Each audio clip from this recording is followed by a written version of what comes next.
সোমবার সন্দেশখালীতে যেতে চলেছেন মুখ্যমন্ত্রী মমতা বন্দ্যোপাধ্যায়। আর তার যাওয়ার আগে এই মুহূর্তে কড়া নিরাপত্তার ব্যবস্থা করা হয়েছে সেখানে। সুন্দরবনে মমতা বন্দ্যোপাধ্যায় তাঁর একটি সরকারি পরিষেবা অনুষ্ঠান রয়েছে, সরকারি পরিষেবা প্রদান অনুষ্ঠানে যোগ দেবেন তিনি। তারপরেই সন্দেশখালীর কর্ণখালীর মিশন মাঠে প্রশাসনিক বৈঠক করবেন মমতা বন্দ্যোপাধ্যায়।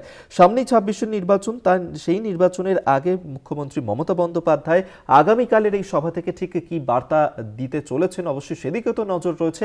তবে এই মুহূর্তে মুখ্যমন্ত্রীর প্রশাসনিক বৈঠককে ঘিরে কড়া নিরাপত্তার ব্যবস্থা করা হয়েছে। ইতিমধ্যে শেষ মুহূর্তের প্রস্তুতি চলছে। আপনারা জানেন যে সন্দেশখালী চলতি বছরে বেশ কিছু কারণে এই সন্দেশখালী একাধিকবার বিতর্কের কেন্দ্রবিন্দুতে উঠে এসেছিল এবং সেই সন্দেশখালীতেই এবার যেতে চলেছেন মুখ্যমন্ত্রী মমতা বন্দ্যোপাধ্যায়। বৃহস্পতিবারই তিনি জানিয়েছিলেন যে আগামীকাল সোমবার মুখ্যমন্ত্রী যাবেন সেখানে। আমরা এই নিয়ে কথা বলবো।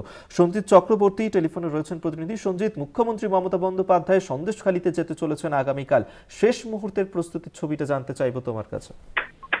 দেখো, শেষ মুহূর্তের প্রস্তুতি ছবি তুমি জানো, অত্যন্ত গুরুত্বপূর্ণ বিধানসভা বসিরহাট লোকসভা কেন্দ্রের 2024-21 মে বসিরহাটে তিনি এসেছিলেন একটা দলীয় প্রচারে। সেখানে সন্দেশখালী মানুষ দাবি করেছিলেন যে একবার রাজ্যের প্রশাসনিক প্রধান তিনি আসুন সন্দেশখালীতে।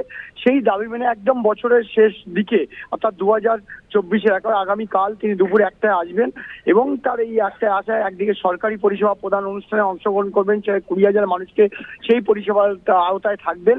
পাশাপাশি তার এই দিয়ে কিন্তু অপেক্ষায় রয়েছে সন্দেশখালী মানুষ। অন্যদিকে ভারত বাংলাদেশ সীমান্ত লাগা ও বিধানসভা সীমান্ত এরিয়া হওয়া, একদিকে সুন্দরবন অন্যদিকে সীমান্ত এরিয়ায় হওয়া, রীতিমতো কিন্তু চূড়ান্ত কিন্তু নিরাপত্তা বেষ্টনী করা হয়েছে। একাধিক জায়গায় সিসিটিভি বসানো হয়েছে, এমন ত্রিস্তরী বলয় করা হয়েছে নিরাপত্তা, যাতে কোনো রকম ভাবে নিরাপত্তার যাতে খামতি না থাকে। অর্থাৎ তিনি যেখানে হেলিপ্যাডে নামবে, অর্থাৎ সন্দেশখালী যে কর্ণখালীর যে মিশন মাঠ রয়েছে, হেলিপ্যাড থেকে মঞ্চ অর্থাৎ যে প্রশাসনিক মঞ্চ, সেখানে যা আসা কোনো রকম যদি নিরাপত্তা কোনো ত্রুটি না থাকে তার জন্য ইতিমধ্যে তার নিজস্ব যেসব নিরাপত্তা আছে সিএম সিকিউরিটি তারা দেখছেন।